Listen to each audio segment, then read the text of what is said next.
Hello દોસ્તો, જય શ્રી કૃષ્ણ. સ્વાગત છે તમારું પન્નાની ટેસ્ટી વાનગી રેસીપીમાં.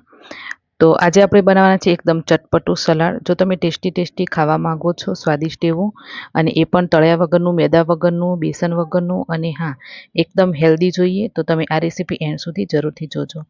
તો ચાલો બનાવવાનું શરૂ કરીએ. તો મસ્ત એવું સલાડ બનાવવા માટે સૌથી પહેલાં આપણે ચટણી બનાવી લઈએ. તો મિક્સરની અંદર થોડા લીલા દાણા લેશું, ત્યાર પછી ફ્રેશ ફુદીનો લેશું સાફ કરીને.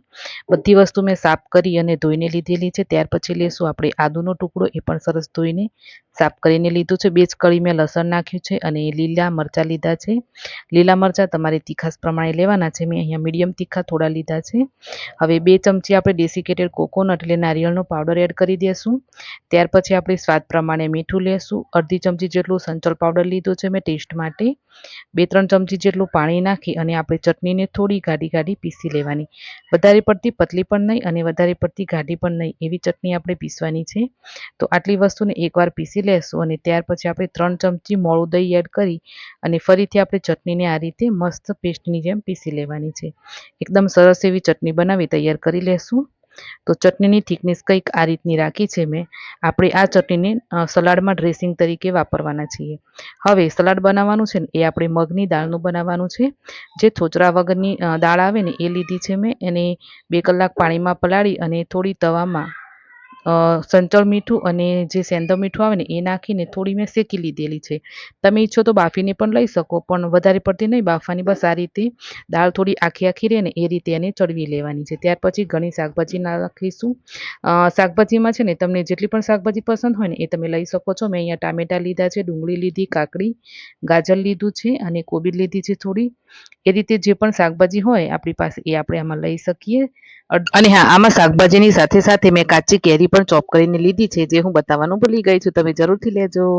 અડધી ચમચી જેટલો ચાટ મસાલો નાખ્યો છે, અડધી ચમચી ચીલી ફ્લેક્સ નાખ્યા છે અને અડધી ચમચી સંચળ પાવડર નાખ્યું છે મેં અહીંયા. તો લાલ મરચું છે ને એ નથી નાખવાનું, આપણે થોડા ચીલી ફ્લેક્સ નાખી દઈશું એટલે સરસ એવો ટેસ્ટ આવશે. અને આની અંદર લીંબુનો રસ નાખવાનો છે તમારે. તો અડધાથી 1 લીંબુનો રસ એવો સરસ નાખી દેવાનું. એનાથી મસ્ત ટેસ્ટી ચટપટો સ્વાદ આવશે. દહીં આપણે લીધું છે, પણ દહીં છે ને એ ચટણીમાં આપણે મોળું દહીં વાપર્યું છે, એટલે લીંબુનો રસ થોડો જરૂરથી નાખજો, એનાથી ચટપટો ટેસ્ટ આવશે. હવે આપણે બધી વસ્તુને મિક્સ કરવાની છે. એના પહેલાં આપણે આની અંદર નાખી દઈશું જે આપણે ચટણી બનાવીને તૈયાર રાખી છે ને એ ચટણી. તો મસાલામાં આપણે વધારે પડતા મસાલા નથી લેવાના, બસ કાળા મરી લેવાના છે. થોડું તમે ઈચ્છો ને તો આની અંદર કલોંજી નાખી શકો છો. જો તમે કાળા તલ લેતા હો ને તો કાળા તલ શેક્યા વગર લેજો. સફેદ તલ લેતા હોવ તો સફેદ તલ થોડા શેકીને લેજો. બસ આટલો જ આમાં ફેરફાર કરવાનો છે. સિંગદાણા શેકીને સિંગદાણાનો ભૂકો કરીને એડ કરવું હોય તો પણ કરી શકાય છે.